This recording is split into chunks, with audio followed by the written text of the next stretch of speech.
With me today is Honorable Joseph Manje, who is a member of Parliament Kajiado North Constituency. Mheshimiwa, welcome to the program. Thank you. You have come to The Hague to follow the case which is ongoing against Deputy President William Ruto and Arab Sang. Can you tell us why you have decided to do so? Mr. Why I came all the way from Kenya to the Netherlands is to give moral support to these dear Kenyans. We want to tell them that we are together during these trying moments in their time. Can you tell our viewers what you think of the proceedings so far? So far, what I've realized is that the prosecution got very weak witnesses, people who are dealing with the basics. I was expecting the real witnesses, people who maybe would have said we were here, we were doing the planning, this is how things was planned, this is how the common plan was. But now we are getting people who are saying I was in Juakali, I went for a mass rally, I heard Ruto saying this, I heard this one saying this. Yes. So I tend to think we don't have the real witnesses. The proceedings do go to private sessions many times. Yes. The move denies the public to follow the proceedings. What is your take on this one? That is extremely bad, because what will happen at the end of the day, Kenyans will say the judgment was not fair, because when it is in closed session, we don't know what is transpiring. We are not hearing what the witnesses are saying, although it is said they should not be disclosed. But we came all the way. We want to hear each and every bit of the evidence, so that we can start concluding ourselves. The African Union has decided to take a stand on this ICC case. They have advised President Uhuru Kenyatta and Deputy President Ruto not to attend the proceedings. Do you agree with the African Union? To some extent. To some extent. You see, when you travel all the way from Kenya to The Hague, all right, and you find that this person could have been tried in Kenya or in Eastern Africa. Yes. The accused person is coming all the way. The witnesses are coming all the way.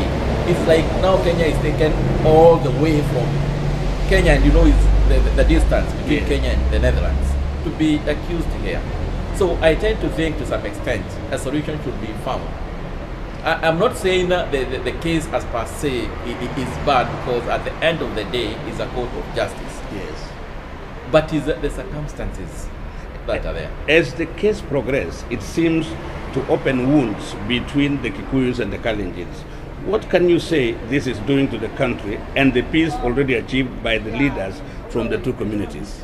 To some extent also I agreed to that, because these two gentlemen came together in the previous, in the just concluded election, and they said they will join hands, join the two tribes that fought in the Rift Valley, and now the tribes are together.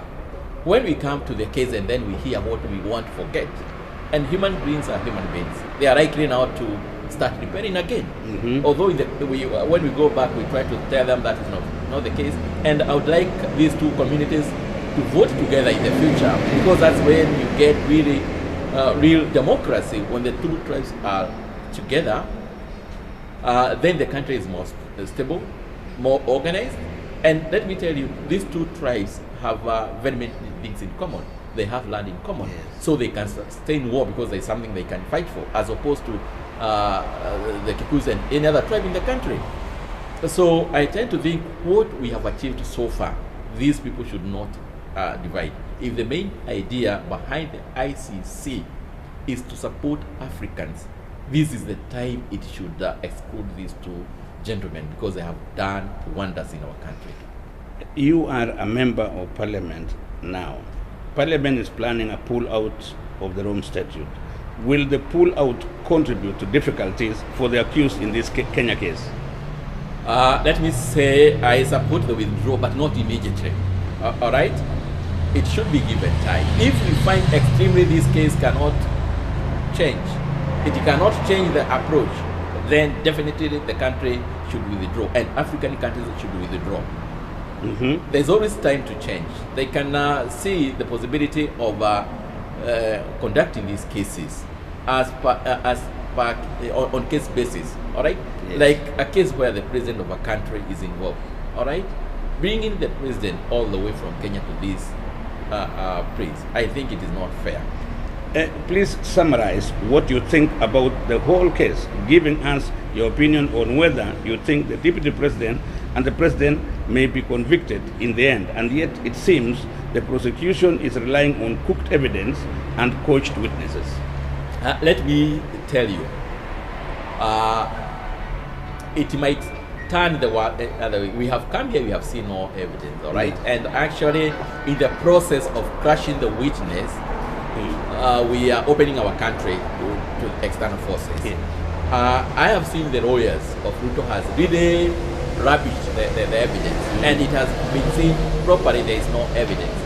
But remember, human beings are human beings. Suppose this court is political, all right? Yes. And they hold on very flimsy excuses or reasons. Yes.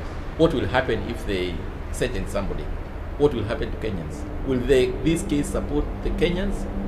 Will the unity that we have remain? The international community should understand Kenya is a growing country. We are still very young in the democracy. And let me tell you, to put 40 million people together and let them think along the same line is not simple the way they think. Finally, Mheshimiwa, can you comment on today's decision in the Court of Appeal when it comes to Ruto's excusal? This one is 50-50, all right? Because Yes. he can be applying to be here as per the need arises. But what I thought they could have done, they could have excused Mr. Ruto to go back to Kenya and do his constitutional duty as the deputy president of the country. You know, these are the formative ages of our country. We could have given him chance, let him go concentrate with the president so that they can start making Kenya, so that at one time we achieve this development we are seeing here. Thank you, Honorable Joseph Manje, Member of Parliament, Kajiado North Constituency, Kenya, for granting us this interview. And before we finish, Yes. Mr. Corey, let me tell you, Yes. about 6 million Kenyans stood by these people and they judged them. If 6 million people say these two gentlemen are innocent, then what about these few people? They should say the same, because we are the people on the ground. We know the problem we underwent, and we know why we elected these two people, so that they can unify our country, and they have managed, all right?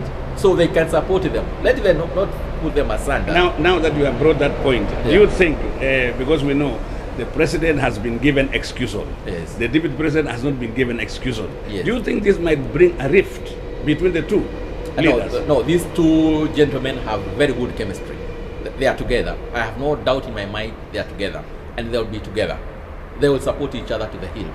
And let me tell you, me as a member of parliament of a constituency, Yes. I will hate an individual or an institution Yes. that will try to separate these two people. Yes. Because I know these two people are symbols of our country. They put our country together. I will never accept a situation where these two people will be separated. Thank you, Mheshimiwa. Thank you.